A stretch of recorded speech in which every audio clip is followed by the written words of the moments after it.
What are you doing, kid? Sending the starfish back to the sea. The storm last night must have washed them ashore. They must have been suffering all night. Time to send them home, I guess. Well, kid, there's way too many of them. Can't send them all back home.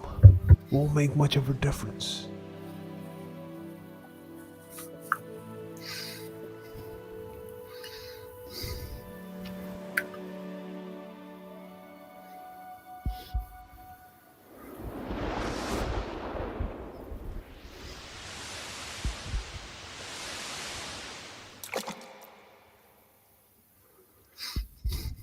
It makes a difference to that one.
Oh, what a sweet, sweet, sweet story.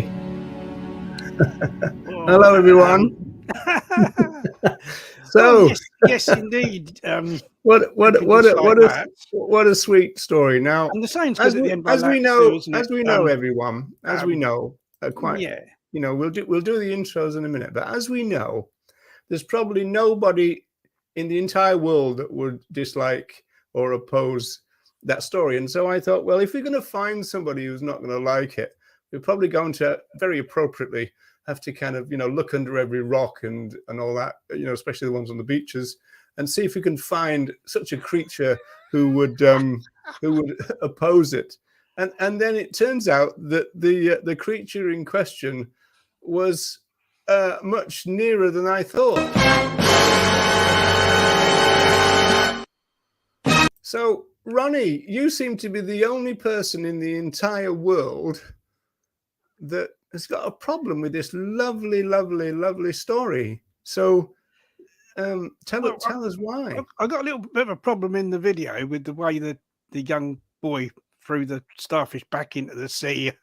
I don't know whether they'd have been injured at, Well, at least he didn't get a catapult, So, I mean, I'd have thought really, if the tide's going out, then just put them, if you put them just in the sea, they'll be taken out to sea just as they were brought in when the tide came in. Wouldn't they be subject to predation by seagulls and whatnot?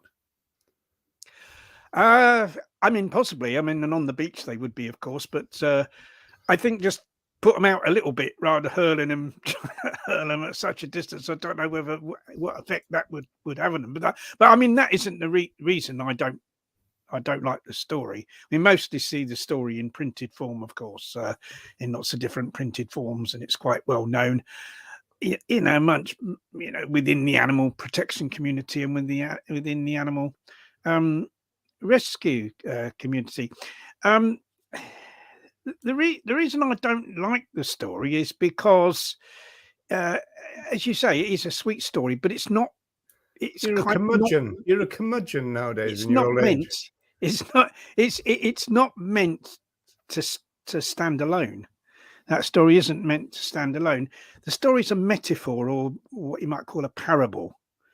In other words, it's meant to refer to something else, if you see what I mean.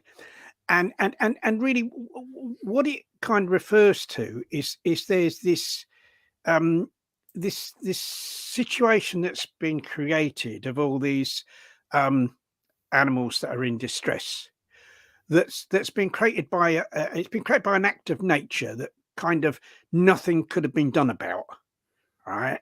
And there's this young lad that tries to to save a few. That's the story you're talking about, isn't it? That's the story. That's one of the many versions that you see in written form, I suppose, of the story.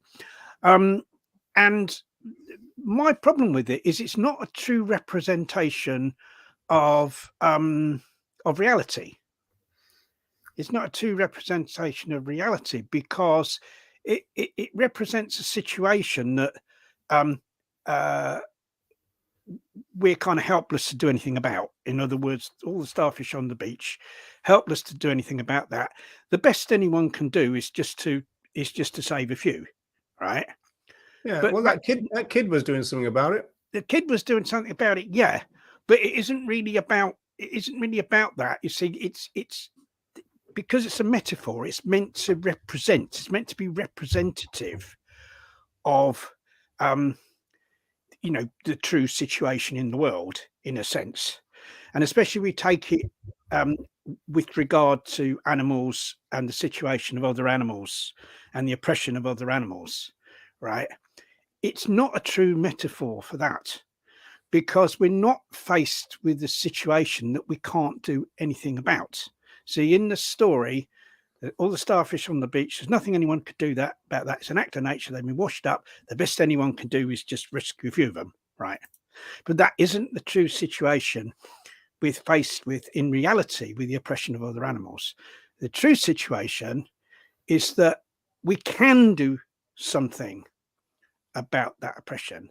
In other words, we can actually stop those starfish being washed up in the first place. You see, and that's the problem. We're not faced with a situation we can't do anything to prevent, and that story used as a metaphor it kind of tends to say that, and so people think of their role in terms of other animals as well. There's this kind of holocaust of other animals we can't do anything about. So let's snatch a few. Let's save what we can, and that's the best we can do. And it's kind of like it's almost an admission of defeat. You know, we can't stop this horrific situation. So let's snatch. You know, don't you think, Ronnie, that it's just two different scenarios? Because I mean, I take what you mean about, domesticated other animals, that's separate. But if there was a natural disaster and then you had something like that, then you would be in the situation of that. Yeah, but that story isn't meant to. That story isn't kind of. That isn't what it's there for. It's not a story that stands on its own. It's a metaphor, a parable. Like a parable was something that's told to kind of educate people and inform people of what they should do in circumstances, in real life. It does explicitly mention a storm, right? So it's a storm that causes the problem. Yes. Yeah. But you see, this is the thing that it's if that's used as a metaphor for actually the situation of the oppression of animals in the real world, right? Then that oppression of animals hasn't been caused by a storm. It hasn't been caused by an act of nature that we can do nothing about. It's been caused by human activity, and it's that human activity that we can change. I mean, for instance, if you take any situation regarding the oppression of other animals, if you take, for instance, animals in rescue, say dogs in dog pounds that are about to be put to sleep because there's nowhere for them to go or anything like that. Well, Colleen is saying the same thing, I think. That kind of situation, and there would be people thinking, well, look, let's rescue a few, let's get a few out, right? We can't save them all, but we'll do what we can. We'll rescue a few, and that's very praiseworthy. I'm not against that. I've contributed money to that kind of thing, and to all sorts of animal rescue. But the reality is that we can actually stop that. We can actually prevent that situation from ever occurring in the first place, of where where dogs are in that situation in the first place, where they're in pounds, or where they face, the death sentence. We can actually we can actually actually deal with the problem at a deeper level, and we can actually tackle the disease rather than dealing with the symptoms, you see. And that's where we need to be focused. And I think that something like the starfish story, when kind of used as a metaphor, which it's meant to be, kind of distracts us from that, and takes us away from thinking about how can we solve these problems at a fundamental level, and how can we sort of metaphorically prevent no starfish being washed up on the beach in the first place. So yeah, okay. So you don't like the storm part of it in that, because in the metaphorical situation, we can't do anything about storms, and then you apply It's the that. whole. It's the whole story. The story is about there's this situation where there's all these animals on a beach that are going to die. There's nothing we could have done to prevent that from occurring in the first place. The best we can do is to save a few, right? But No, that well, isn't the, I mean, that look at isn't this. the true Can't we situation. do both? I mean, Yeah, the thing is, yes. It's, I mean, I know what you mean about the metaphor, but you are talking about yeah. two different things in a way as well. There's nothing wrong. There's nothing wrong with saving, those individual starfish. There's nothing wrong with saving those individual starfish. But the problem is that isn't that whole story isn't a true representation of how animals are oppressed. Because animals are oppressed by humans in a way that we can stop from ever occurring in the first place, rather than to kind of try and save a few animals after that's occurred. We can actually stop it in the first place, and this is where that story doesn't truly represent how things are in the real world in relation to other animals, and how and the relation of humans with them. But are you sure that we're supposed to make the direct comparison between the two cases that you are? Because it's used in that way. It's like a kind of rescuist's parable in a way. It's like, I can't do anything about the bigger picture, so I'm saving a few. Because I can't do anything about the big picture, so I'm snatching a few from, like, the inferno, so to speak. There's that mindset, and I think that isn't, that's not how we should be looking at the situation. There's nothing wrong with, snatching a few from the Holocaust. No, not at all. There's nothing wrong with that. But we can do much better than that. We can actually stop it from occurring in the first place. Why do I have a sneaky feeling, Ronnie Lee, that you're going to talk about vegan education any second? Well, absolutely, because everything comes back to that. the way, how do we stop it in the first? How do we stop these things from occurring in the first place? All these areas where we're snatching a few animals, from from slaughter, the sanctuaries. We have sanctuaries now that have farmed animals, and they've snatched a few from the slaughterhouse. But Ronnie, go back to Colleen's question. Can't we do both? Are you saying that? Yeah, I'm not saying we can't do the rescuing bit. We're taking away from the more fundamental. Is that what you're saying? I'm not saying we can't do both. But are you saying we shouldn't do both? I'm not saying we shouldn't. And as I say, we've, as both of us have done loads of fundraising to help rescues, and I believe that rescues and in other forms of what I call rescues activities, such as hunt sabs and stuff like that, where people are going out to I've heard a rumor that you've done rescue illegally, Ronnie. Yes. Well, absolutely. And there's nothing wrong with it, and it's very praiseworthy, but it doesn't fundamentally solve the problem. It's great that those starfish have been put back into the sea, but it doesn't fundamentally solve the problem of the starfish being washed up on the beach.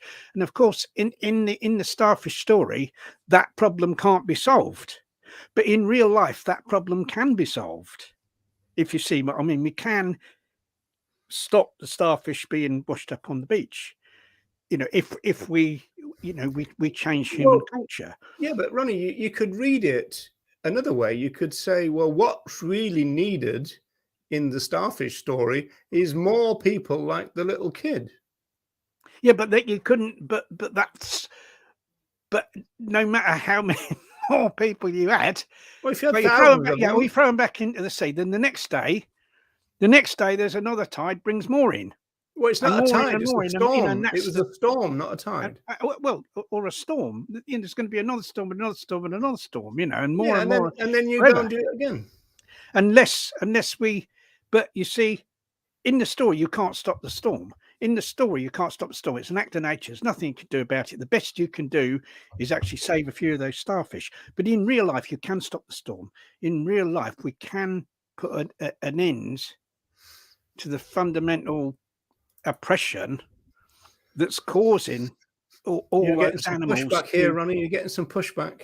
yeah. I don't think the parable is meant to be about solving the No, it's problem. not. Yeah, but you see, I think that's the problem with it. I think the problem with it is it kind of portrays a false situation. It portrays a false situation. If it's just taken on its own as a nice little story, yeah, that's brilliant. But it was never meant. It's not meant to be taken on its own as a nice little story.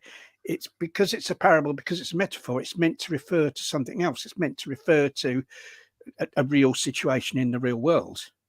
But it doesn't align with our situation in But the real if world there's a with regard moral, to animals. yeah, okay, but if there's a Yeah. moral to the story, the moral could be not what you're saying, but we need more little kids like this.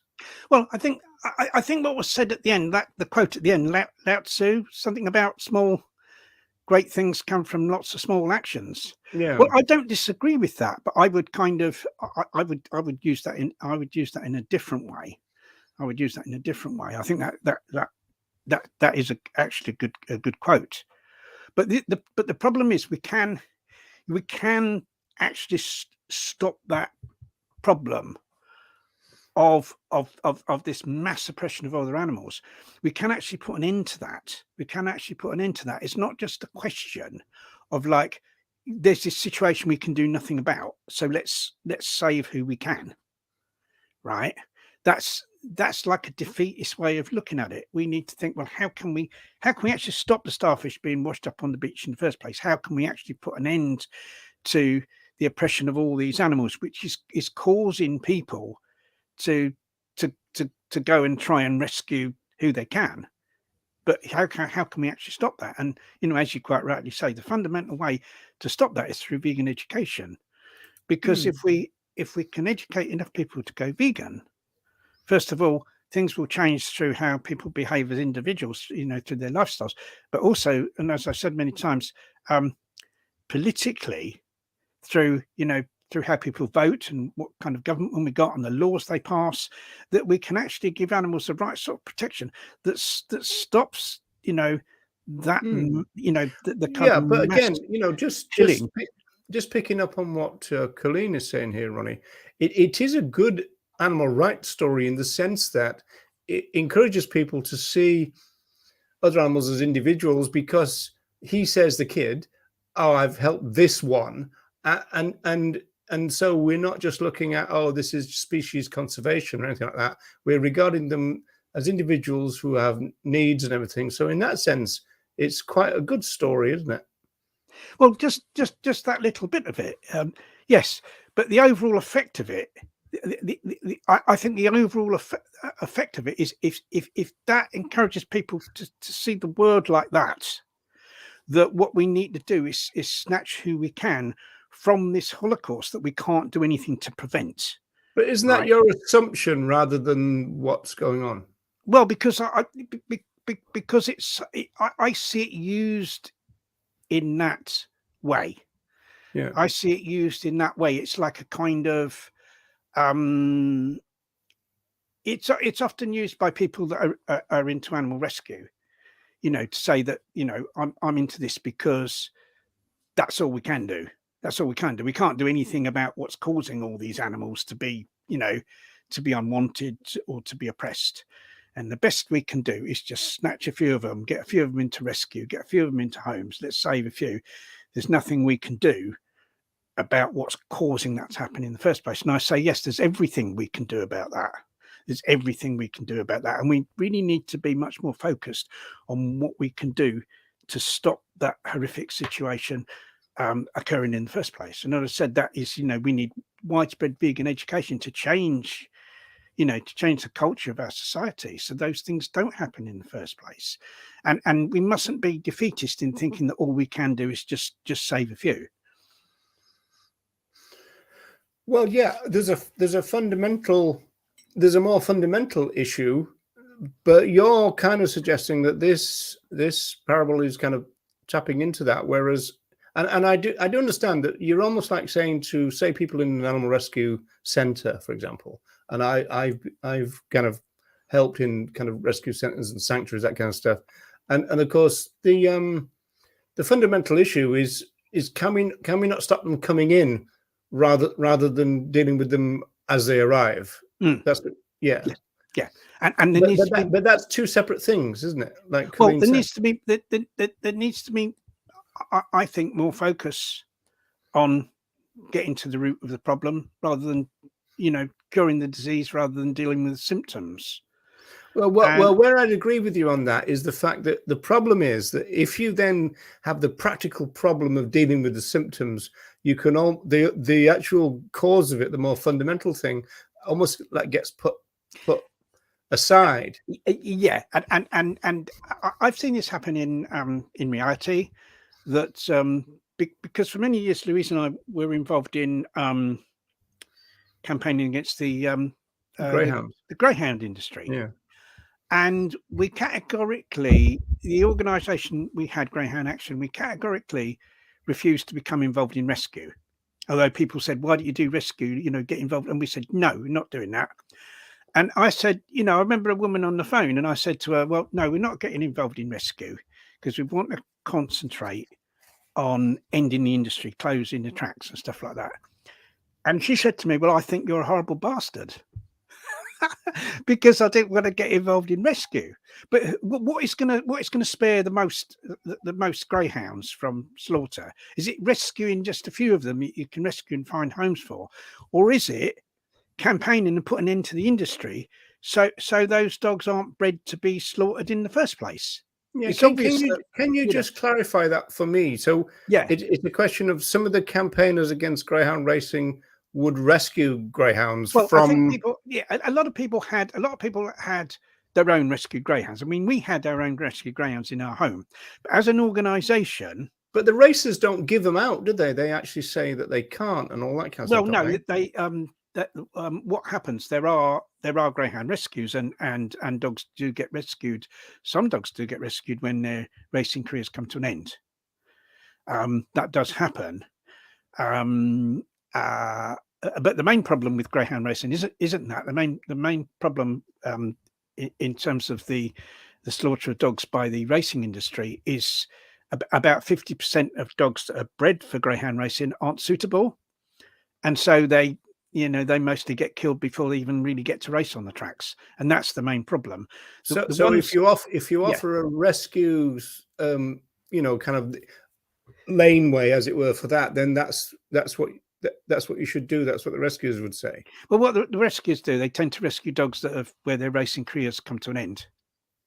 Okay. And that's very handy for like the greyhound trainers and the so-called owners of greyhounds, because what they do is they just say, well, I can dump my dog onto a rescue and then just get another one. Well, yeah, but I mean, if you, well, you see that, I mean, I understand the problem, but I also understand the fact that you've got this impulse to do it. I mean, like, for example, if the anti-greyhound people were to let the greyhound racing industry know that if the dog doesn't come up to scratch, as it were, you don't have to kill him or her, you could do this instead. Now, there's obviously going to be some people who are going to think that's a good idea. You're saying it's ignoring the fundamentals. Yeah, what I'm saying is, I mean, you couldn't rescue all the dogs anyway, because of course the problem is we already have a problem of overbreeding of dogs. We already have a problem with lots of dogs, non-greyhound dogs, that are put to sleep, are put down, euthanized, whatever word you like to use, because there are no homes available for them. And then on top of that, you've got all these greyhounds being disposed of by the industry. And so it could be argued that, like, if a greyhound that's been disposed of by someone that doesn't want the greyhound anymore because greyhound's no longer good for racing, that dog goes into rescue. All that's happening is that that greyhound is taking the place of another dog, and the other dog will be put down instead. You see, because the people. I mean, I can see what you're saying, because there's a danger that an abolitionist campaign is going to get sucked into the kind of nitty-gritty day-to-day operation of the oppression that they're trying to end. Yeah, and which is what we refused to do. You see, we said no, we're not involved in rescue. We are going to campaign to close the tracks. We're going to campaign to stop new dog tracks from opening, so that this it's supply and demand again. It's the same, like with vegan campaigning, supply and demand. What we're doing is to reduce and eventually end the demand, so that that ends the supply. Same with greyhound racing. If you close the tracks, if there are fewer races, there's less demand for dogs to be bred, and so fewer dogs are bred, and so fewer end up being killed. You see, and that's what our campaign was all about. And we were very successful in, played a big part in closing a lot of tracks, and also we played a big part in stopping a lot of proposed ones from opening. And I'd argue that spared far more greyhounds than greyhound rescue could ever do. Far more. You must have invited a critique that you don't care about greyhounds, really. Well, I don't know. Anyone that made that critique wouldn't really be understanding what we were all about. I mean, if we didn't care about greyhounds, well, we campaigning against the dog racing industry. That was but you were saying like that person who criticised you, they probably thought that I thought because people don't think, people only see what's immediately in front of them, and this is a problem, within our movement, and it's a problem within human society as a whole, that people only see what's immediate in front of them. They don't look at anything at a deeper level. And, this is one of the reasons we've got a climate crisis, because that's going to happen in years in the future. And so we're not bothered about it. And here we are now. It's the same thing, where people only see what's just in front of them. And it's the same thing. Oh, there's these dogs that need to be rescued. Let's go rescue them. Right. And, that's okay. I understand people thinking like that. But they don't think, well, yeah, but what's causing that to happen in the first place? What's causing that to happen in the first place? And let's tackle this problem at the root. Because you rescue that dog, and the next minute there's another one needing rescued, another one. Yeah, look at this point from Bernie V. Ronnie. I mean, I really get this. That's so true, Ronnie. We need activists to think more strategically. Otherwise, we will be used as a dumping ground, and the sheer weight of the dumping situation will be used to disable us. And I'll tell you how that plays out often. First of all, with the vegan sanctuaries, they end up with the problem cases, but individual vegans also end up with the problem cases. And so therefore they need a lot more care. They need a lot more attention. They often need a lot more spent on them in terms of vet bills and in terms of the destruction or damage that they do and everything. And that inevitably takes them away from their ability to do campaigning, right? Yeah, that's true. Because I know of one group that started as a combined campaign against greyhound racing and do rescue. That's how they started. Now they just do rescue because they've been overwhelmed. And it's a kind of thing it's another thing I've made up, it's called anti-radical default. It's another one of my sayings. And what it is if you've got a group that's... Can you say that again, Ronnie? Anti-radical default, right? Okay. And what that means is if you've got an organization that runs different campaigns or is involved in different activities at the same time, and some of those activities are more radical than the others, then the focus of that organization will default to the less radical activities, which is kind of what happens if you do greyhound rescue and you do try to campaign against industry. the less radical of those things, the less Yeah, but threatening. you don't mean to. It's what Bernie's saying. It's the fact that you end up getting overwhelmed. You and end up so- getting, yes, Yeah. that tends to be where it defaults to, you see. So you have to resist that. You kind of have to resist that. And so if you're involved it's very hard. First of all, you don't want to come over as hard-faced and everything. And then you've got Colleen's point here, which is that even if the individuals are going to be replaced, you still got, you know, people have got this kind of urge. If someone is suffering right there in front of you, as it were, and you can do something about it, it's very difficult for you to say, "Oh, I'm looking at the bigger picture." Well, I think the compromise is to do both, and it's for rescue organisations to also kind of have a campaigning face. It's like say the vegan run sanctuaries for farmed animals. Now I've been to some where they've got these signs up where the animals are. They've got signs up about you know, all about how long, so how long a pig lives and what a pig is like, and but also about what happens to them, what age they're slaughtered, and all this information, encouraging people to be vegan. So as well as rescuing the animals, they're actually doing education at the same time. Yeah, well, And I think Eden in Ireland is like that, which is ironic, really, because I do remember. I mean, there was a great sign on their front door, which was, you got beware of the dog kind of signs. This one was beware of the chickens, which I always loved, and I got a picture of it. But they were saying things like that, but also we want you to respect the fact that you are in the home of the residents. This is their home and this kind of stuff. So it was kind of saying to human beings, be humble. It's not about you, it's about them and all that. And then the irony is that they didn't allow visitors. So that was another weird thing. Yeah, I think that kind of rather undoes it. I mean, I know a sanctuary, they got a vegan cafe where there's all leaflets in there about veganism. They've got those signs up that I told you about, and so they're doing their utmost to kind of I mean, they don't have allow people there all the time. They have specific days when people can go, And if all rescues were to do things like that there's always a connection to veganism in what they do, then they would be doing. They would kind of have the best of both worlds in a way, but not enough of them do that. Not enough of them do that. And it's the same with a lot of things. I don't think vegan cafes do enough to promote veganism. You go in a vegan cafe. It used to be, didn't it? The whole food things. If you think about, I mean, I think about the Eighth Day in Manchester, that kind of stuff. But I mean, they were like festooned with with and it doesn't have to be graphic. In fact, it would, it's probably counterproductive to have a graphic image on the wall when somebody goes in there to eat their food.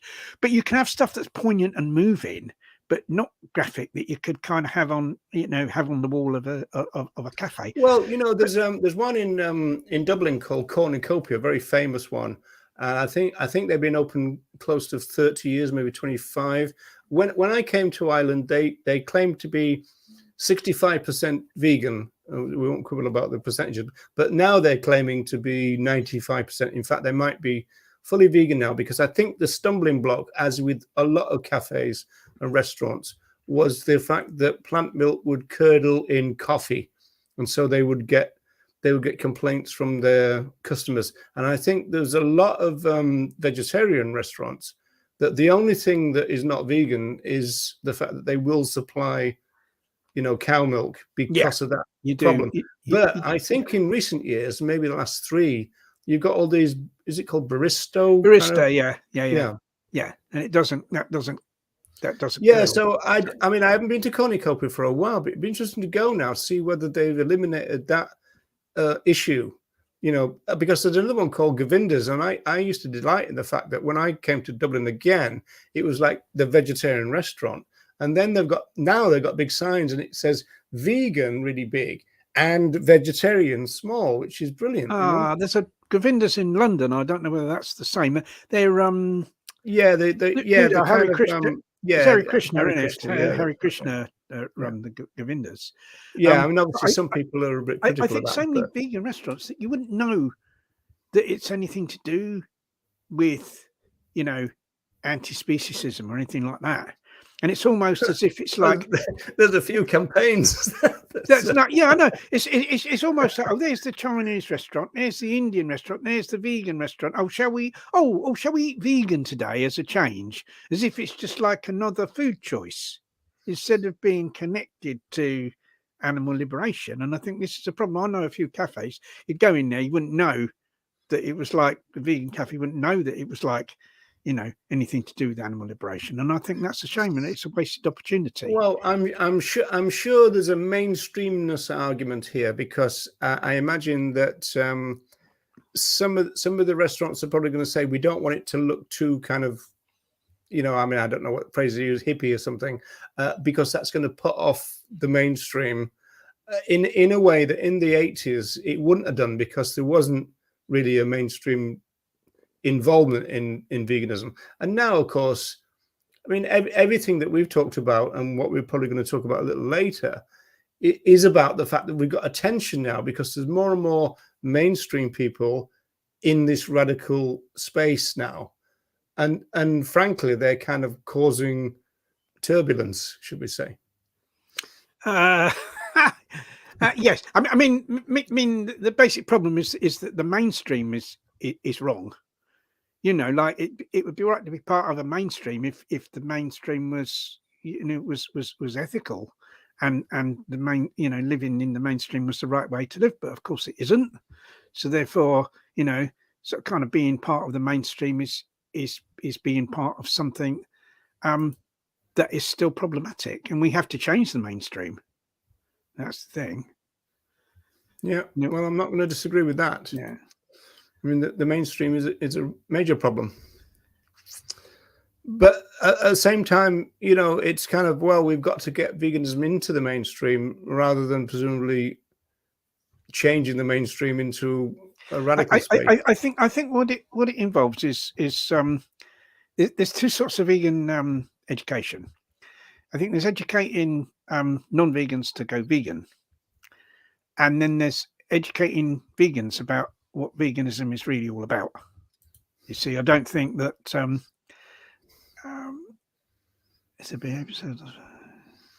Sorry, I didn't mean to cut you off. I'm just reading that, and I think that's very true. But I mean, what Joanna says there is very true. Yeah, because Deb has answered. I was just going to put it on the screen while you were talking, but sorry, I didn't mean to cut you off in mid-prime or whatever you want to call it. Mid-prime, that sounds good. Yeah. That's a new one. You're making up words now. Oh, I know. Yeah.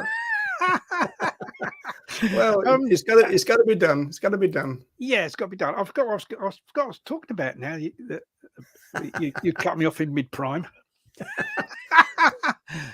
But yes, about education, because like basically, you know, like I said before, that you know, what is the process of becoming vegan? I say, you know, someone becomes vegan when they become opposed to the oppression, exploitation of other animals by humans, and they say to themselves that they're going to, you know, do their best to live according to that, you know, in their own lifestyles, dietary choices, etc.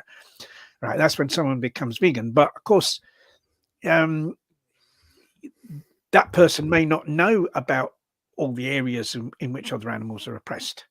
You see, so therefore there's an education to get people to go vegan, but there's also an education to be done within veganism. You know, vegans need to be educated about the true nature of veganism, to be quite honest. So once people become vegan, that educational process kind of continues. And I like to think of this show as being part of that. I mean, this show is really aimed at people who are already vegan, and I'm sure it's mostly watched by people who are already vegan, so that it's aimed at that audience. Oh, I thought it was to make us rich, Ronnie.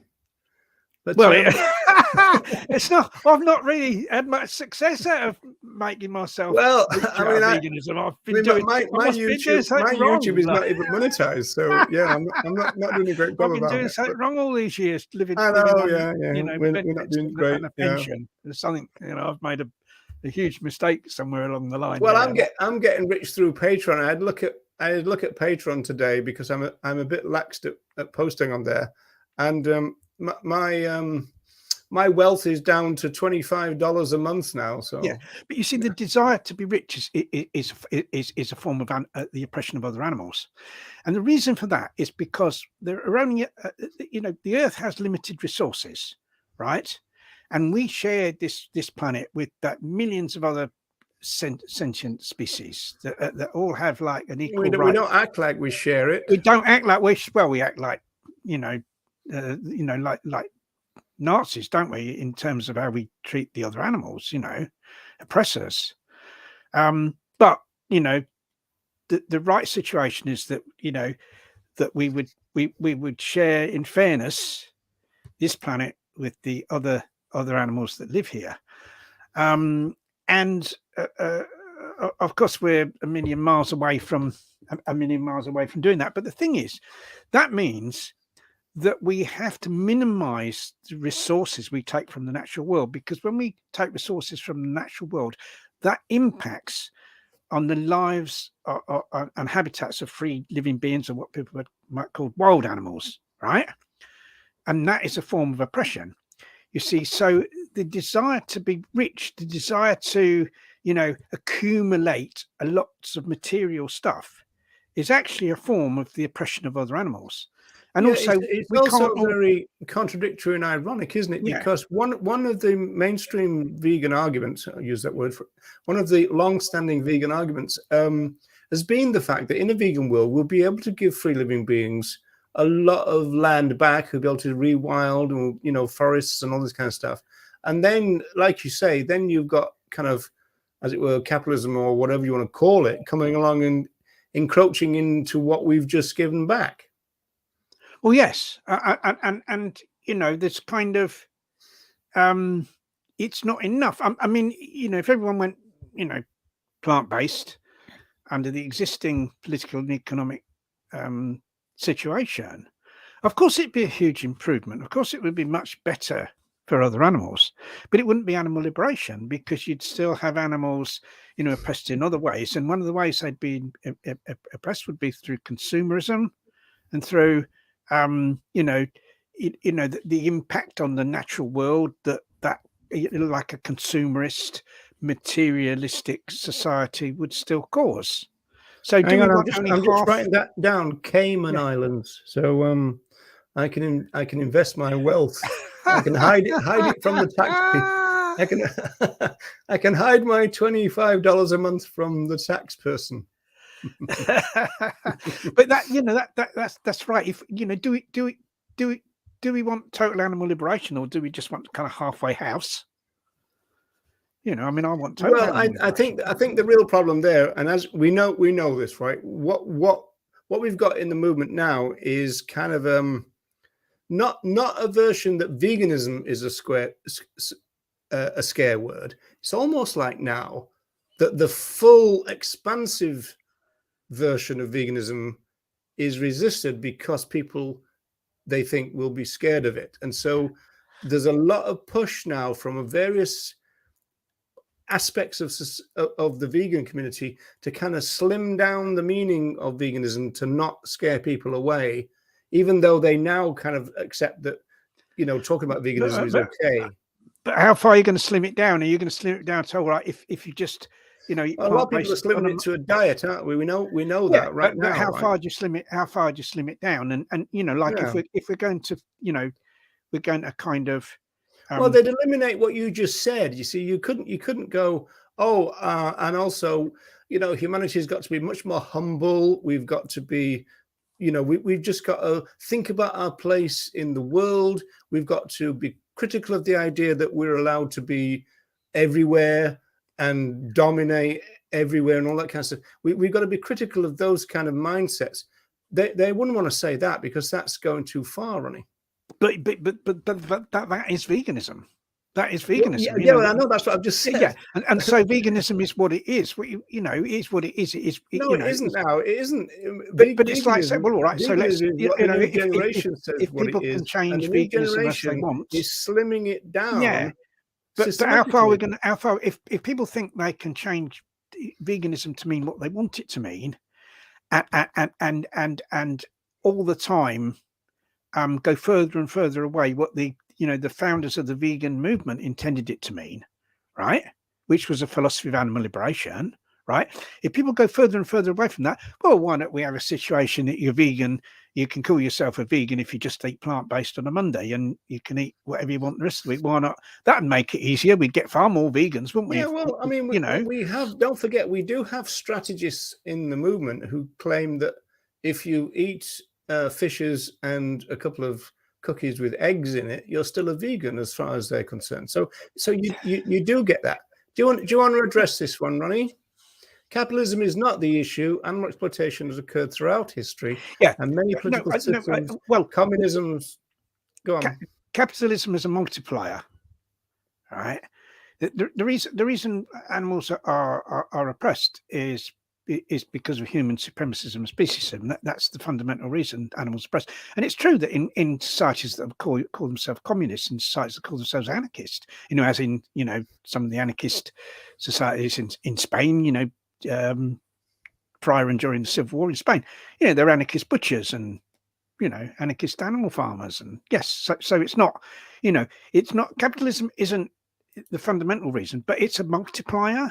If you have a political and economic system that demands consumption and that demands materialism is based on that, then that is going to drive the oppression of other animals. That is going to drive the oppression of animals. And if we're going to have a political system that's much more in line with animal liberation principles, we need to have something like eco-socialism or green anarchism, where you've got a situation that isn't based on materialism, isn't based on consumption, but it's based on kind of management of society. So you're saying what we need is something new, not going back to something. Well, I think yes, we can talk about. I mean, like the first thing that people would say to that point is we've never really had communism, so that's a point to have.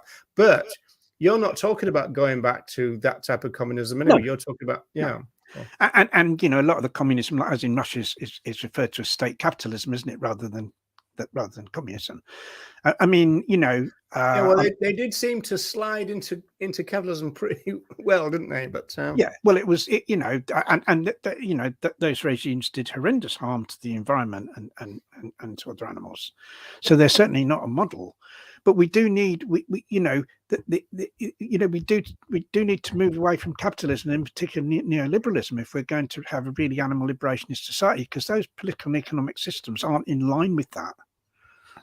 Yeah, well, what I'd say is, because I use this in one of the chapters that I did in one of David Nybert's books, is that one of the videos I used to use when I was teaching was saying that one of the defining characteristics of capitalism is that everyone, or actually said everything, is for sale, and it's the instrumental reason seen as a resource and a commodity. And the narrator, that this was Anthony Giddens, who was a famous sociologist, and the narrator said, including people.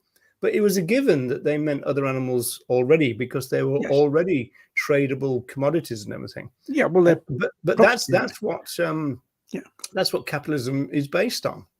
Yes, and so it makes the situation worse. It isn't the fundamental reason why animals are oppressed, but it multiplies. It's a multiplier. It makes the situation worse, and certainly an animal liberation society couldn't operate on the basis of where everything is done to make profit, because that just wouldn't chime at all with vegan values. Well, should we move on to our video that we've got ready, Ronnie? In the sense that we've not got the problem of capitalism per se now. We've got the problem of neoliberalism. Yeah. Now, and that is being as it were, personified by the British Prime Minister. Remember, a ban is proposed Yeah, I mean, on the- something. Yeah. So I've just put together three clips. It lasts for only about 3 minutes, I think, and I'll explain to everybody what they've seen after we've watched it. Yes. It's incumbent upon us all to be certain who exactly that ban would impact.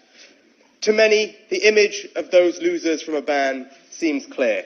Old men of a bygone age, sporting tweed jackets, expensive hobbies, and outdated views. Mr. Chairman, nothing could in fact be further from the truth.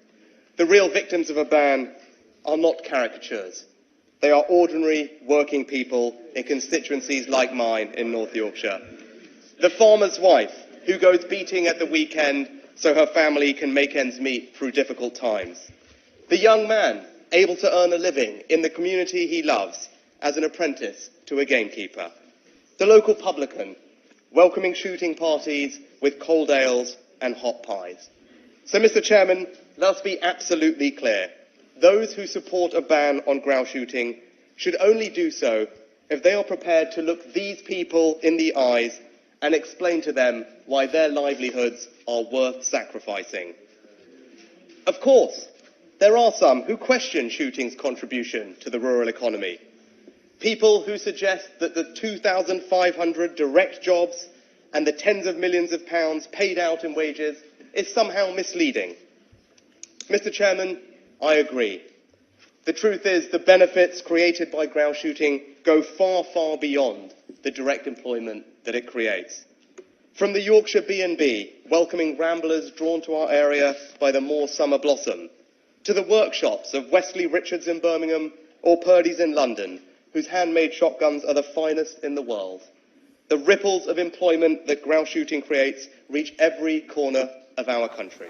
Celebrating with champagne, maybe not those that are struggling to feed their kids, but that's perhaps for another day. Carbon emissions, is that the best place for you to be this morning? Well, actually, on that point, seeing as you've mentioned it, if I could ask the question, because we're almost out of time. You are at a meat market today. Why are you in a meat market when we're told to eat less meat to try and cut down on carbon emissions? I'm not telling anyone to eat less meat. And you mentioned children. Actually, yesterday's budget confirmed £200 million a year for the Holiday Activity and Food Programme, which is a new programme that this government has introduced to provide enriching activities and meals for children outside of term time. That was something that the Spending Review yesterday confirmed. You're not telling people to eat less meat, but your chief scientific advisor is to try and cut down on carbon emissions.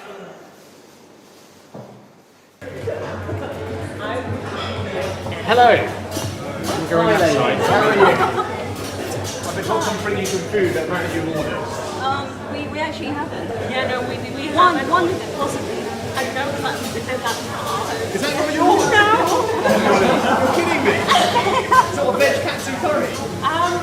Or a regular chicken katsu curry. No, they're not ours. Yeah, I'm vegan. I think this is the one. Oh, this is vegan. We're both vegan. Okay, just put this. No, even better. This is one of my favourites. Yeah, it's really nice. This is the vegan katsu curry. Yeah. Thank you. There we go. Thank Brilliant. you. Okay, so I think this kind of it follows on from, because last week's show we talked about this offer of £1 million to Rishi Sunak or to a charity of his choice. Yeah, that being him. That being him, if he were to go vegan for a month. Perhaps that was when he was a chancellor rather than the prime minister. But I don't see how that would make he's still the same person, and he's a major. He takes part in shooting. He's a major, and this nonsense about people would lose jobs. Oh well, let's not close the concentration camps because the guards in the concentration camps will be put out of work if we close them. It's the same argument, isn't it? It's nonsense. It's nonsense. Those people, let's support those people. There's state benefits and stuff that will support those people to do stuff that doesn't involve the oppression of other animals. So let's contextualize this then. Yeah. So for people who don't know that's Rishi Sunak, the person that is currently being offered £1 million. to give to a charity of his choice. And the point you made last week, Ronnie, is that what if it's one that supports vivisection, or even one owned by his wife, maybe? But in terms of those 3 clips, the first one obviously was a parliamentary subcommittee talking about grouse shooting, and he was talking about the jobs, as you was just saying. Then it went to the meat market one, and he was saying, well, I don't tell people to eat less meat, even though, you know, when the Gen vegan piece was on, they were saying, well, he's partly there to veganism because he doesn't eat beef. Yeah, and all that kind of stuff. And then the third one was this scheme during COVID, or just after COVID, which was called Eat Out to Help Out. And so he was doing a bit of a publicity stunt, and he had these 2 dishes, and he took them to the wrong table. And I thought it was quite telling, because he had a vegan dish, and he said the other one was bacon and chicken in that specialist term, and he said, this is my favorite, right? And so it's just really weird. Again, I go back to the fact that I want to be a fly on the wall the next time they pick a horrible person to try. Well, it's a pity Adolf Hitler's not still alive, because I could pick him, couldn't I, and say, well, he's almost there. He's a vegetarian. Yeah. Not that he was, but you know what I mean. And I know, you know what I mean. He's, you know, we'll have Genghis Khan, shall we, or someone, Stalin, maybe. You know. Yeah, it'll be Putin, won't it? It'll be Putin, or any tyrant. You know, they've already had Donald Trump, haven't they? So they've already they kind of very difficult to get worse. I think they've already scraped the bottom of the barrel. So, they've already done that, and the Pope as well. I mean, it's just crazy. But of course, if people want to, you know, learn about our views in more depth, then, you know, watch the previous episode of this, which is what was it called? £1 million to not go vegan. To not go vegan. Yeah. Now. Yeah. So watch that, and then you'll get the full. Yeah, we were doing a bit of research just before we came on air, really, because I've never seen the claim, because it was claimed, and I'd only heard it from Ronnie. That not only does he support grouse shooting, but he actually goes shooting. He does. And then we found out that one of the shooting organizations said that he did. Yes. You know, and so how does that fit in with the go vegan for a month? It means, you don't go shooting and you don't promote shooting for 4 weeks, as well as going vegan. I mean, well, they really mean go, a more ludicrous idea, Ronnie, than this. Yeah, they really mean go plant-based, and this is another example of how the confusion where the word vegan is so often used to kind of mean plant-based. Well, we wanted to slalom into this plant-based treaty. Now, the great thing about that is that it's called the plant-based treaty. It's not called the vegan treaty. But there was an interesting radio interview which I kind of spread around. This guy called James O'Brien. It's online. He works for LBC, so you can find it easy. And the headline was, Edinburgh Council, or Edinburgh, whatever it was, the authority is going to kind of go vegan in terms of, I think, prisons, hospitals, and schools. In terms of the food, they're going to. Well, it said that they were going to. What I'm saying with Ronnie is that plant-based treaty don't say we're vegan. No, but the media, because the media is so confused between plant-based and veganism. They just use the two things interchangeable. And what that says to me, and what it says to both of us, probably as ex-press officers, is that we've done a pretty bad job at educating journalists about what veganism is. Well, I think it's... I think it's partly that. I think it's partly that... well, you know, even organizations that kind of claim to be vegan are confused over this, you know, as well. So it's kind of no wonder that the media are confused. You know, you see, the only way that, you know, that anyone can be vegan is to be an animal liberationist. You know, that's what veganism is about. Veganism is a philosophy of animal liberation. And so if someone says, well, I'm vegan for the environment, they're not vegan. If someone says I'm vegan for my health, they're not vegan. You know, the only way that you can be vegan is for animal liberation. Those people are plant-based for their health and plant-based for the environment. They're not vegan, you see. And already you kind of get, you know, organizations saying, oh, well, you can, you know, go vegan for the environment, go vegan for your health. But like, that isn't veganism.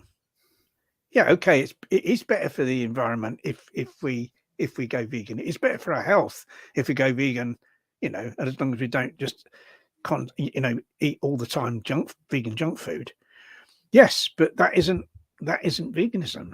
That isn't veganism. So there's that confusion. And then but then I think that it's kind of been encouraged by market forces, because like, as I said I think in our last show, that it's kind of they don't care about the plant-based aspect, because they can still make money out of that.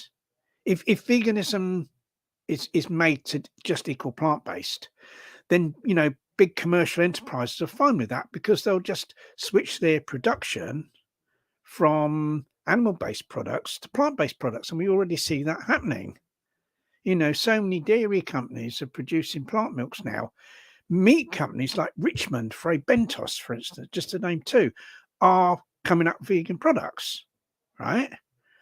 And like, whatever people may kind of think of that, you know, the kind of bottom line really is, you know, they're just doing that to make money. They're not doing that for out of any ethical considerations, because they kind of maybe see the way things are going and they think, we want to jump on this bandwagon. We want to make money out of it, right? And it's no threat to them. It's no threat to them, because they can just switch to producing a different type of food and still carry on making their big profits, right? Well, yeah, okay, but the piece that's missing for me, Ronnie, is, say, Generation Vegan. They've got these big, massive posters. They've taken over a London Underground station, and they've got stuff all over it, and it's got vegan everywhere. What if it's more true that they're asking this guy to go plant-based for a month? Why didn't they say that? Because perhaps they're confused. Perhaps they're confused themselves. There's so much confusion now. There's so many people that think that, you know, veganism and plant-based are the same, or that vegan is only about diet. There's so many people that, you know, think that. Are they confused in the same way? Are they confused in the same way? I mean, it's something that didn't occur, you know, back in the day. We all knew what veganism was. That veganism was about animal liberation. And it was like opposition to hunting, it's opposition to animal experimentation, it's opposition to all oppression of other animals. We all knew that. But that doesn't seem to be the case now with a lot of people that call themselves vegan. So it's not really a surprise. And going back to what I said before, you know, about what big corporations do see as a threat is that other aspect of veganism I was talking about, is if we reduce consumption. If we reduce consumption and we reduce our impact on the natural world, then that is a threat to those corporations, because that will hit their profits. And that's what they don't want. As long as people consume, they're quite happy. Whether people are consuming animal products or whether people are consuming vegan products, they're quite happy. I mean, I get that, in the sense that, I mean, that's almost like borne out by the fact that you've got all the supermarkets bringing in all these plant-based things for January, and then they're out the door as soon as February turns around. Yeah.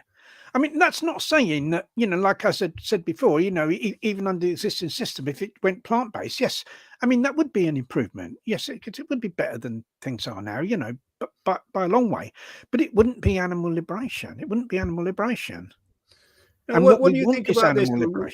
We've only skirted around Veganuary, because I've noticed over the years the amount of ethical content, let's say, on their website or their claims and that varies from year to year, it seems. Yes. And I've not actually seen what they say this year, but I do know that there was one year where there was much more kind of ethical content, or at least it kind of I was almost like going to say hinted, but it's kind of it was kind of heading that direction. They kind of start off with the food, but they kind of quickly kind of tell people, well, this is going to go elsewhere. Yes, I'm not quite sure whether they do that at the moment. So there certainly is some. Yeah, from when I looked at their website, there certainly is some, and I think Veganuary can, lead. Well, when you say people some, when you say some, what is it? About what happens to the animals and why that's wrong. Basically, there is ethical content. It's mainly about food. It's mainly about how you can eat a vegan diet. That's most of it. There is ethical content, and I think it can. I think Veganuary can lead people to be actually vegan rather than plant-based. I think that that can happen. Well, they will claim that's their aim, isn't it?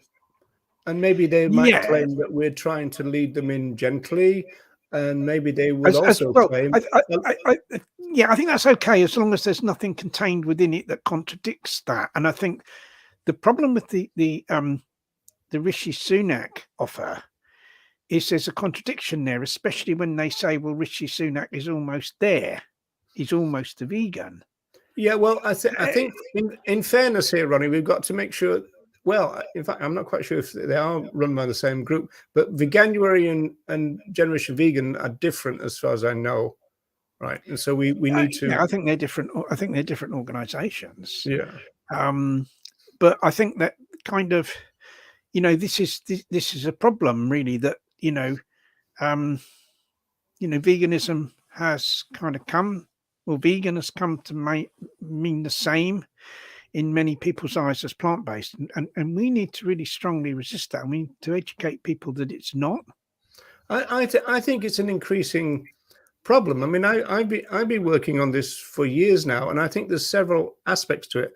I think that the animals-only people are not helping, obviously, because that's another version of slimming it down. The diet people are kind of, if you like, the worst almost.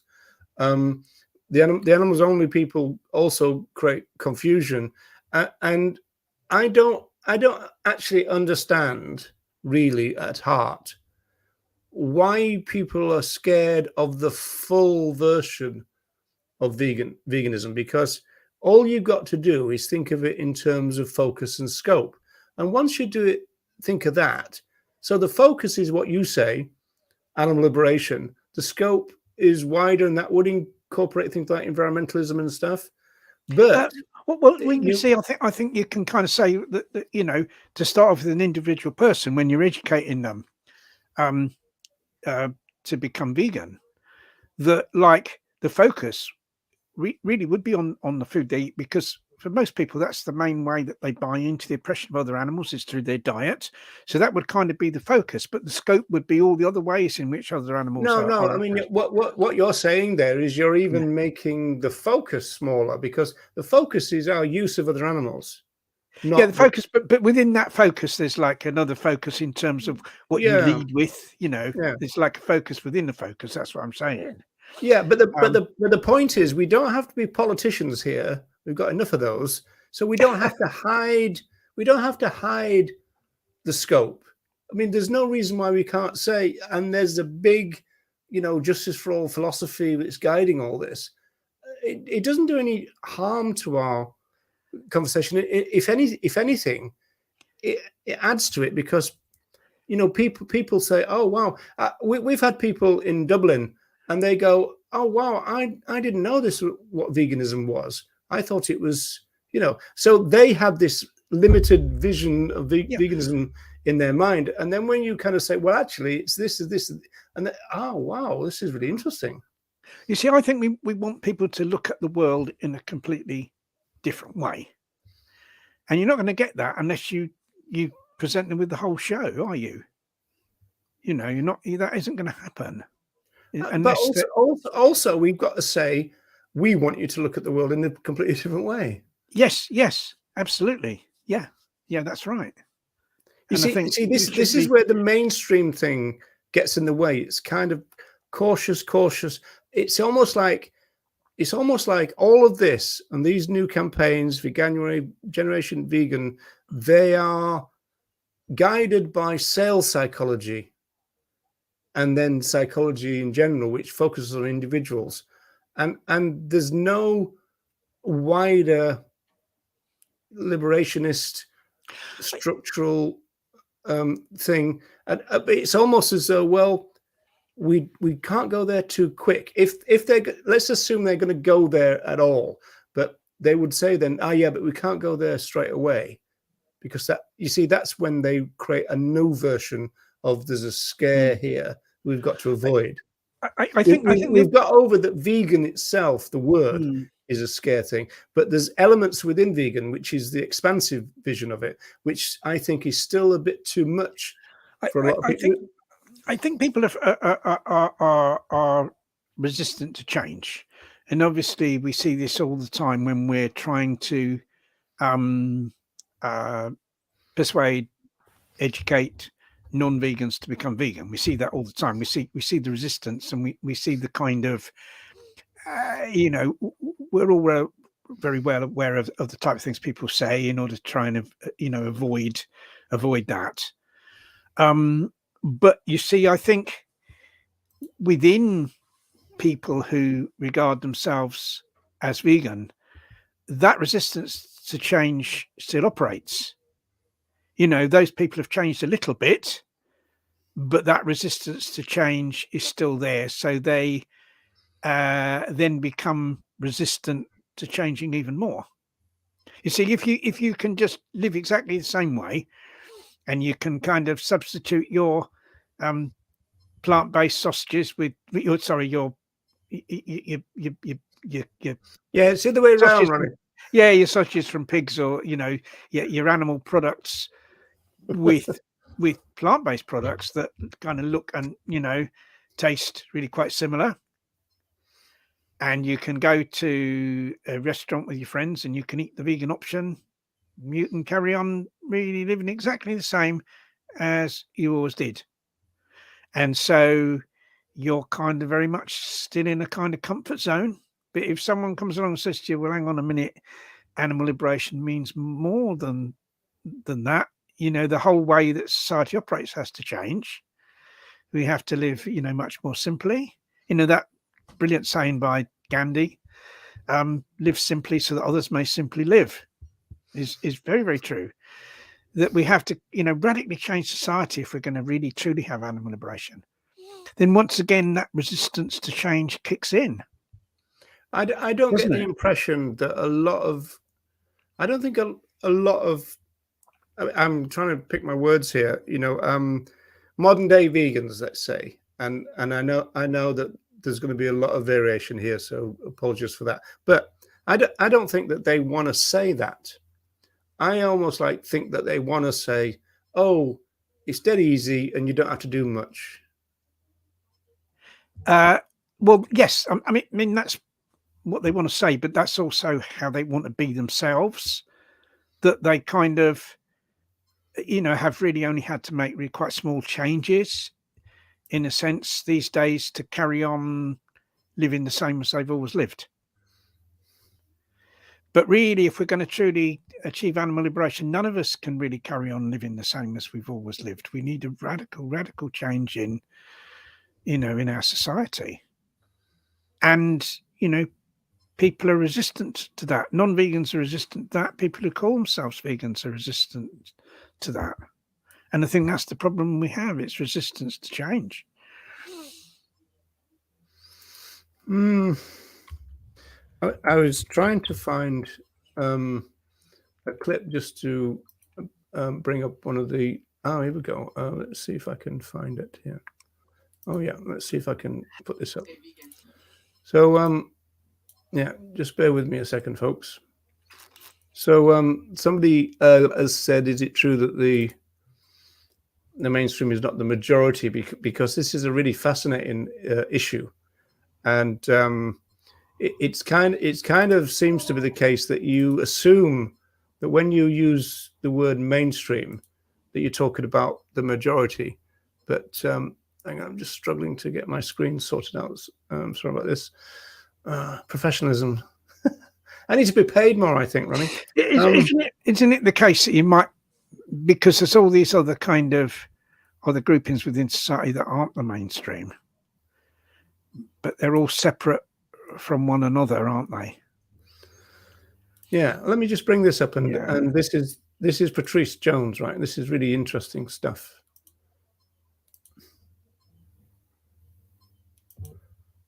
Can't tell you how many homeless people talk to me about their struggle for being struggle to stay vegan while they're homeless. I can't tell you how many. I was teaching low-income folks, mostly people of color. I was teaching women's studies. I always integrated the animals, always. And not only did nobody object, but every semester people came up to me, made time to specifically thank me for including the animals. There is so much openness when it's done within a true understanding of how this is all connected. There is so much more openness. It's almost as though we've been. The mainstream is not the majority, right? You know this, right? The so-called mainstream is not the majority. Add up all the people outside the mainstream, that's the majority. Okay, so when we target our message here, we're doing like maybe the exact opposite of what we need to do, because it's the folks who are oppressed by the system, who are most best able to see the intersections between their own and have the motivation to help us throw down the system. You see what I'm Right now, what I think is going on there, Ronnie, is feeds completely into your position, because rather than, whoa, hang on a minute, I've got something playing now. Rather than focusing on the mainstream, which you could argue is what Generation V is, we should be working on a grassroots level within all those marginalized, oppressed groups who are the majority anyway in terms of numbers. And so this is the strategy that we've got wrong, according to Patrice Jones. But it's kind of doing the kind of small community-based stuff, but everywhere and all the time, exactly what you want us to do. Yeah. Right. And so it fits in. It's as though our strategists, assuming we've got any, have kind of analyzed the problem a little bit wrong and came up with the wrong solution, because they go for that mainstreamness stuff, you know, and you know the aim is to get on the mass media and all that, rather than just working in the community. But of course, we're bombarded by advertising, we're bombarded by the television, we're bombarded by all these things that affects the way that people think, and are mainly put out in the interest of like big corporations and to preserve the status quo and to, you know, preserve their interests. So all the, you know, so that's going to affect the way that that people think, and that, you know, that situation has kind of got worse and worse, and it's far worse than, you know, at the time when we first started becoming campaigners, and so I think that's also had an effect. I think the pushback that we'll get to our position, though, Ronnie, is the fact that they go, okay, yeah, but if we're not in the mainstream, we're just working in the periphery, in the grassroots, say, then the system will love that as well, because from the mainstream point of view, we're completely silent. We don't really exist. And so if we're not there, that's going to benefit the system too, in a sense. Even though what Patrice is saying is that if you want to undermine it, ultimately that's where you've got to be. I think if you're doing things in your local community, you're going to be reaching people who are, you know, at different places in society, aren't you? Because you're just going to be reaching everyone in a local community, probably rich and poor. So if you want to reach as many diverse people as possible, that's the way to do it, is through community outreach. Yeah, well, yeah, BC, before the Common Era, BC. Yeah, I mean that's what Patrice is claiming, that we're in the wrong place because the people who most get us, we're not we're not working with them, and the people most resistant, the mainstream, we're trying to get to them. I think that's essentially the argument, you know. Yeah, but if you're kind of operating locally and you're saying having information stores at community events and you're door dropping and you're doing stuff like that in a local area, you're gonna reach everyone, aren't you? You're going to reach everyone. That information is going to get to everybody. Yeah, well, it's interesting, isn't it? Because presumably, you know, if you can speak to people at a community event or a stall locally, or even if you want to go to the level of a cube and everything, that's better than just relying on people watching Piers Morgan, surely. Yes, I think it is. Although I kind of don't necessarily, you know, I'm not opposed to stuff like TV advertising and stuff, you know. Being no, but on that's not what I said. But yes, but that's no. I mean, the thing is, if it's only that, if that's all you rely on, then you're not going to reach everyone. Yeah, but I mean, we've got the compromise already with Go Vegan World, for example, which doesn't back down from telling the vegan story and the full vegan philosophy. Yeah, no, absolutely, yeah, and I think they're a good example. Yeah, I mean, if we could get more people going to their site rather than Generation V, that for me would be a win, to be honest. Well, yes, I agree with you, because that, you know, tells people what veganism really is all about. Yeah. But I think, you know, coming on to the you know, the plant-based thing, like another big item of news this week is that Edinburgh, the city of Edinburgh, well, certainly the you know, the council there. Yeah, that's what that radio thing was about. Yeah, they've adopted the plant-based treaty. Yeah. And there's only sadly 20 cities or towns throughout the world that have adopted it, and they're mostly in India. There's Los Angeles in the USA, and there's two here. One's Edinburgh, the other one's Haywards Heath down in Sussex. And what does it mean, Ronnie? Well, basically, I mean, I can read out a definite. If people want to, you know, look it up, it's plantbasedtreaty.org is the website of the plant-based treaty, and it describes itself as a grassroots campaign designed to put food systems at the forefront of combating the climate crisis. It's modelled on the fossil fuel treaty, and the plant-based treaty aims to halt the widespread degradation of critical ecosystems caused by animal agriculture and to promote a shift to healthier, sustainable plant-based diets. And they're urging scientists, individuals, groups, businesses and cities to endorse this call to action and put pressure on national governments to negotiate an international plant-based treaty. That's the kind of, you know, sort of basic definition of it. So I mean, the advantage there is it's not pretending to be veganism. That's the main. It's not pretending to be veganism. And it's interesting, the statements from the two towns, stroke cities here in the UK that have endorsed it. Haywards Heath, they talked about educating and encouraging local community to move to plant-based diets, to reduce CO2 emissions, and because that helps increase biodiversity and also improve, you know, can improve the health of the community and reduce weekly food bills. And Edinburgh are talking about openly promoting plant-based diets in communication with residents and in their own catering, you know, to bring in increased plant-based options. So it is kind of, you know, obviously it's very much about food. It is honest. It's ironic in it because the strength of it is what they're not saying, which is that they're not vegan.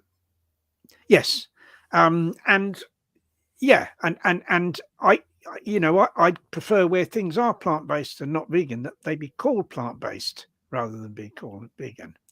Now, you see, there is an opportunity though there to actually, you know, promote veganism because what I can see happening if local vegan groups get involved with this get involved with those local authorities that kind of have signed the plant-based treaty. Unfortunately, there's only 2 of them in the UK.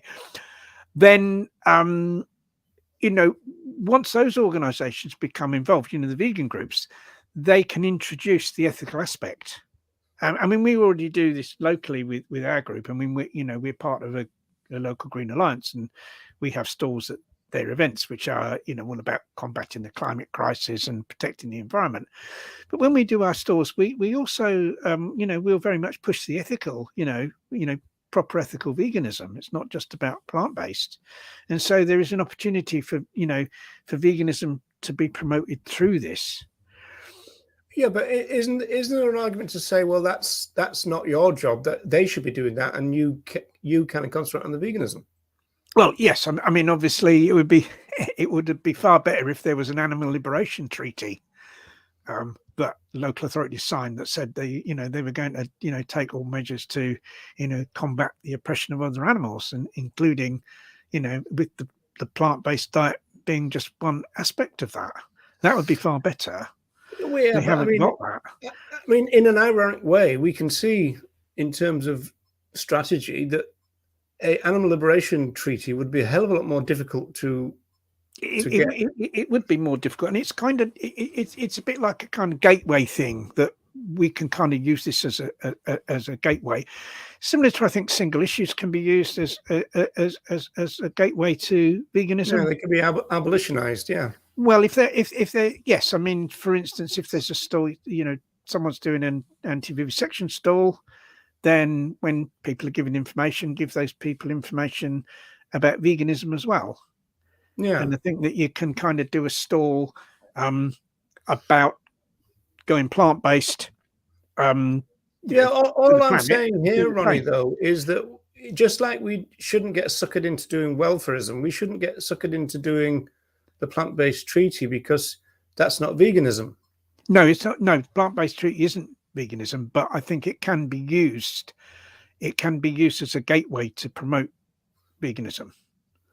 It can be used as a gateway to promote veganism. And the reason that vegans have to do it is because they don't do it themselves. What are you saying?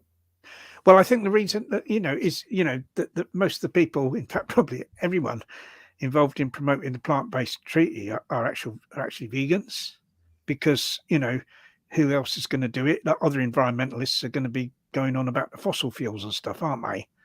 But the claims making you read out was about the environment.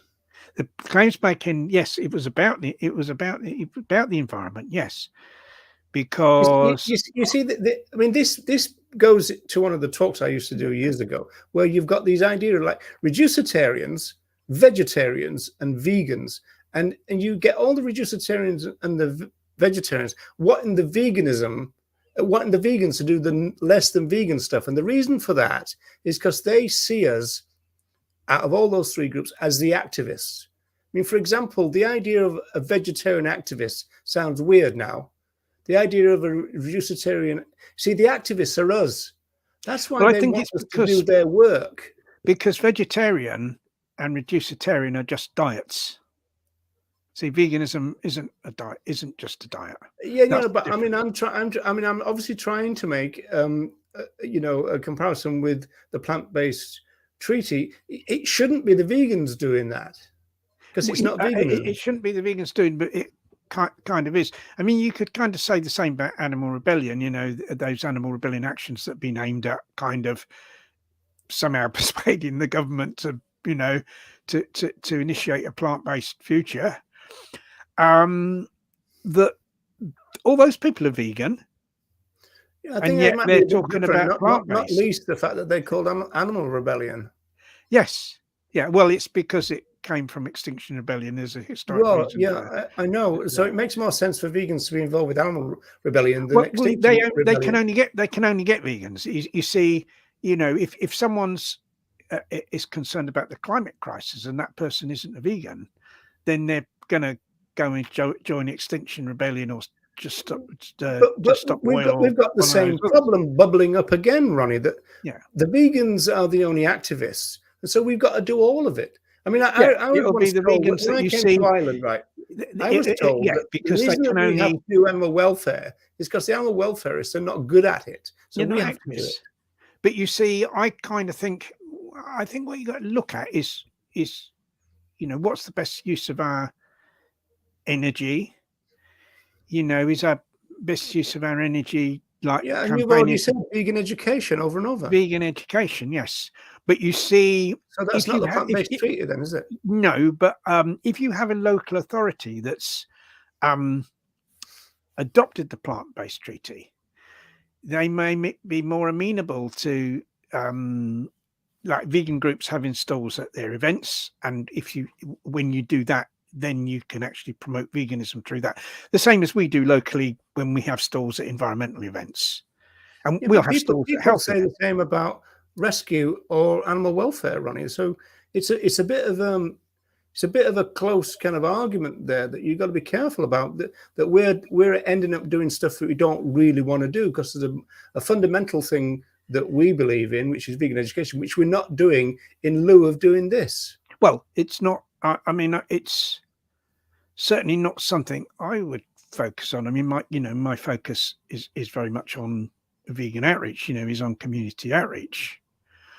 But if our local authority was to adopt a plant-based treaty and invite our group along and say, look, we've adopted the plant-based treaty, come along to one of our events and hold a stall, then I'd be very happy to go along to one of the events, hold a stall. And I get that, and I totally agree with that. It's a Yeah. question of whether the vegans should be involved in getting the plant-based treaty or just. Yeah. Well, you could kind of ask that about any activity that vegans are involved in apart from outreach, couldn't you? You could ask. Oh yeah, that but that's about, what we're doing. yeah, and I think I probably kind of answered that in a like a previous show that we did, saying the reality is that vegans will do that. I mean, the Save movement is very involved with the plant-based treaty, for instance. It's like another thing they've taken on. They've kind of expanded out of just standing outside the slaughterhouses now. And it's whether you can kind of really, is this a thing that people are going to do anyway? And the best we can do is just try and improve it a bit and try and get them to include vegan education within it. Is that a more realistic approach? Yeah, I think Bernie's right here. We've got to be careful here because yes, because we are the activists, yes, and everybody sees us as that. It's kind of, oh, let the vegans do it. I mean, yes, come on. I mean, we complain that not a lot of vegans are active, and then presumably we're saying that there's not a lot of plant-based activists. Let's call it that. Presumably that's not a thing, or is it? Because if it is, then let them do the treaty. But it will be vegans that do it, just as it's like, the vegans that are doing the animal rebellion things where they're calling for a plant-based future. Yeah, but can't okay, well, so the ideal situation then would be to get the vegans who won't do vegan outreach to do that, because at least they're doing something then, right? But I think the problem is that the vegans that won't do vegan outreach won't do anything active, and this is the difficulty. And it's just getting those people to kind of just be active, really, and so it's the kind of it's the active vegans, like I said, that a lot of the Save movement people are now involved in the plant-based treaty, and those people were the ones that, whatever our views on that, they're the people that were active. Yeah, but Ronnie, you can't be saying because you've been trying to encourage vegans to be active for months, if not years. You can't be saying that, and therefore be active, but you don't have to do vegan stuff. No, what I'd like to see is all vegans doing outreach.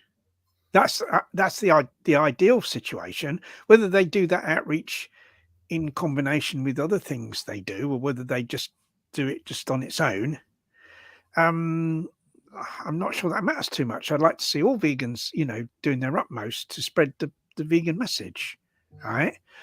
But you see, if there are people that are kind of hell bent on, my main thing's vivisection, I want to campaign against vivisection, that's the thing that gets me, that's what I want to do, then, you know, are we realistically going to get those people to kind of not focus on that and to focus on vegan outreach instead? Or is it better to say to those people, okay, well, carry on doing your anti-vivisection campaigning, but when you do, include veganism in that? Is that a kind of, you know, is that more likely to succeed? Yeah, but I don't think I don't think we're talking about the same thing. I mean, there are now people who are doing anti-vivisection work, not necessarily vegans, but they're doing anti-vivisection work right now. But you're saying that everybody doing the plant-based treaty are vegans. I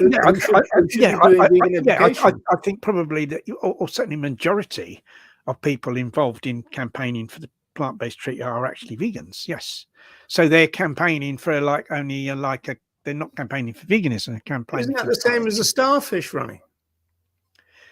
Well, yeah. I mean, kind of in a sense, in that they're not going to the root of the problem. Yeah. Yes, because the root of the problem, of course, is speciesism and human supremacism. That's why we've got the climate crisis. That's why we've got the climate crisis. And it's kind of like, you know, where people are campaigning for kind of plant, you know, let's have a plant-based treaty, and let's to protect the environment, and you know, let's end animal agriculture, because that will protect the environment and that will improve people's health, right? That's rather like saying, let's end the slave trade because it's bad for the economy, and because the you know, all these slave ships are somehow harming the ocean, without mentioning the main reason why we need to end slavery, which is the plight of the slaves. You see, and it's like, let's end animal farming because of all these other things, without mentioning the main victims of animal farming, which is the animals that are farmed, isn't it? It's the same. So it's kind of it's missing. It's another version of human supremacy, because it's all about humans, isn't it? Yeah. Well, yes, I think this is the thing. It's all about, like, you know, let's create a better world for humans where there's still all this wildlife that we can look at, and where we're not going to die because of the climate crisis. Yes, it's human-centric. It is a kind of human-centric campaign, you know. But I think that you can put veganism in there. You know. Why are vegans so rubbish at staying on track then? I think it might be this. I think it might be this kind of short-sightedness thing. You know, that they're kind of. Not a lot of us. We understand that bit. Right? Yeah. But you see, it's a bit like, you know, going back to animal rebellion, and you know, I'm like a big supporter of animal rebellion. I think that, despite the kind of, you know, their messaging not always being on point, that what they've done, you know, has moved people towards veganism. But you see, I'd like them, rather than being an environmentalist organization, I'd like them to be an animal liberationist organization, and their messaging bit to be, we've done this, we've blockaded this dairy because of the oppression of the cows and the calves, because of this, all these cows killed, there's all these calves killed. That's the reason we're doing it, right? We're opposed to speciesism, we're opposed to human supremacism. That's the reason we're doing it, right? And by the way, as well, all these things also harm the environment, and all these things also cause the climate crisis. That's the way I'd like to see them do it. That's the way I'd like to see them do it. Well, you know, all I think we're saying here, Ronnie, which is a terrible kind of thing, is that we've almost like created another, not vegan is a scare word, but veganism in its fullest sense is the scare now. Yes, but like we shouldn't be afraid of it. We shouldn't be afraid. I mean, it's a totally rational, you know, it's like not being, it's like being frightened to say, you know, to talk about slavery in terms of it being, you know, about the oppression of the enslaved humans, isn't it? Oh, we're frightened to talk about that, so let's talk about some other aspect of it that might be negative. You know, like it's bad for the economy, and that argument was used actually in you know by Yeah, I mean, it's called yeah strategy, isn't it? It's kind of like yeah it's being a politician. yeah Whereas I think we're both of the mindset that it's actually picking my words again. It's kind of the best thing to do is just tell the truth. well, it's a bit like the emperor's got no clothes, isn't it? You know, no one wants to say that the emperor's got no clothes. They want to say all sorts of other things apart from that, and it's a bit like that. That no one wants to talk about what is the you know the biggest issue in all this and the biggest problem in all this. Yeah, You but know, you which see, is Ronnie, just in this one program, we've talked about Generation V, we talked about veganuary, we talked about a plant-based treaty, we talked about animal rebellion. None of them are doing the fundamental then. no, and I think that we have to emphasize the fundamental, and we shouldn't be afraid to emphasize the fundamental. And I think we kind of need to move towards that and encourage. Yes, I mean, you know, say the climate crisis, the main victims of the climate crisis are other animals. They're not humans. It's a crisis created by humans fundamentally because of species. Yeah, do you think the truth of the problem is what Deb is saying here?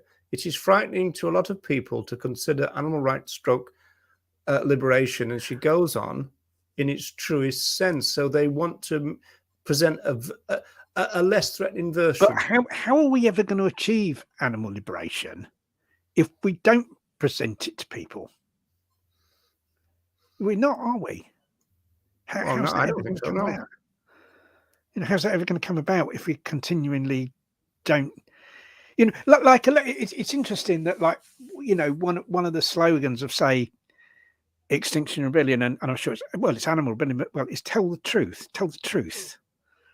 Yeah. You know, and the thing is, what the truth is that one species that is a bit ironic, isn't it? yeah, that's the truth. That is the big truth.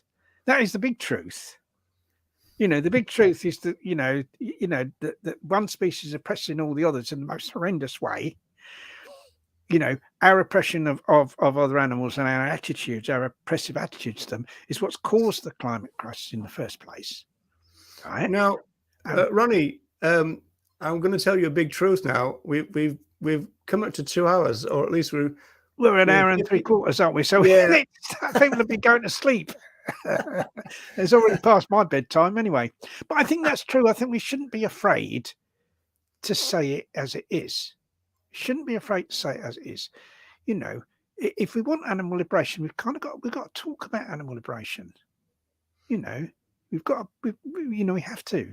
You know, and you know, I think the reality of it is, you know, there are.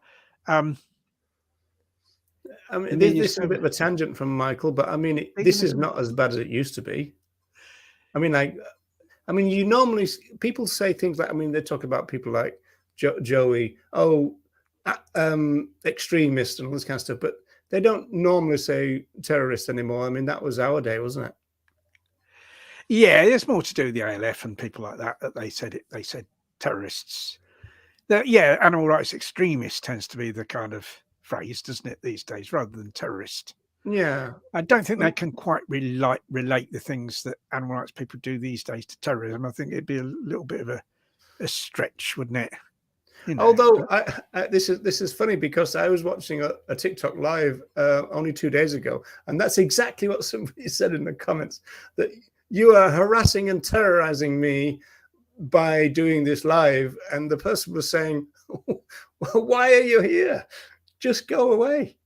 And I can't then. You're terrorizing someone by doing something on TikTok. Yeah, no, yeah.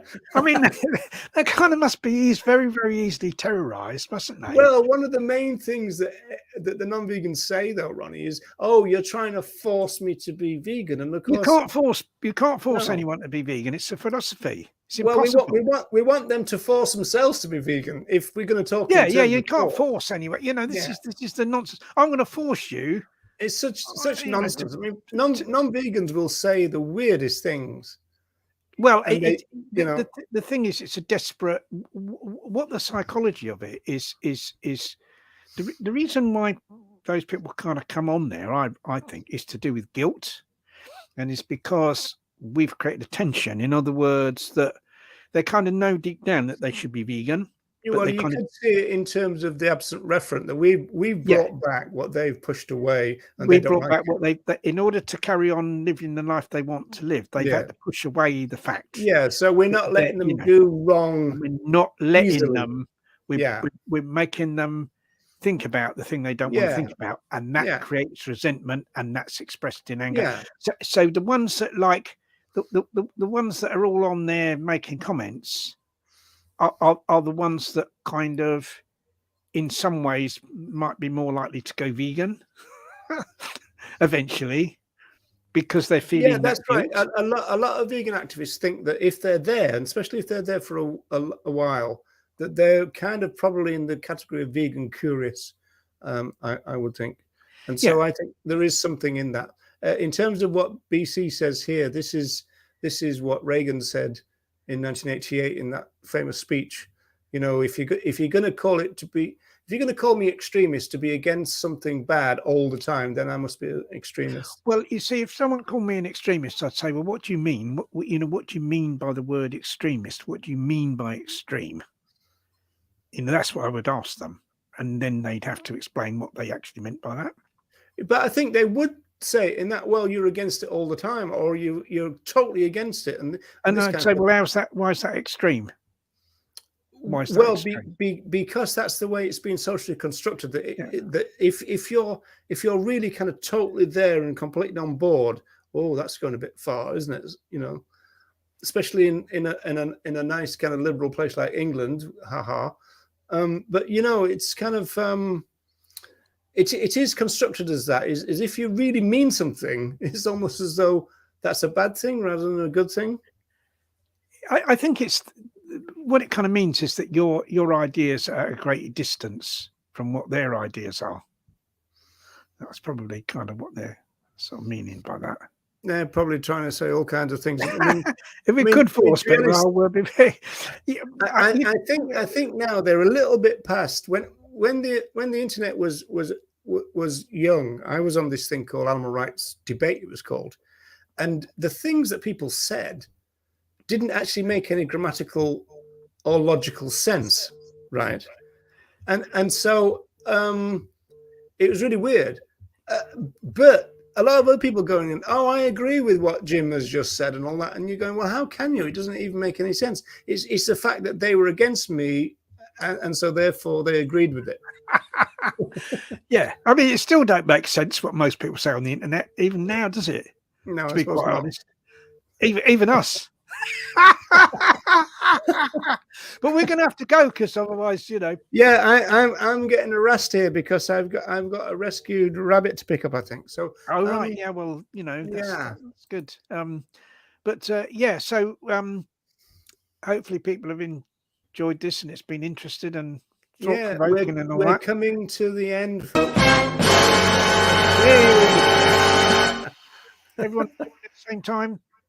Next week, we don't know what we're going to be talking about next week, do we? Yeah, I don't think we knew what we were talking about this week, did we? We probably don't think we ever do now, do we? Or we forget. I know. Forget what we're meant to be talking about. I think that's why the audience keep turning up to find out if there's going to be one week when we actually know what we're talking about. Well, yeah, that's right. Yeah.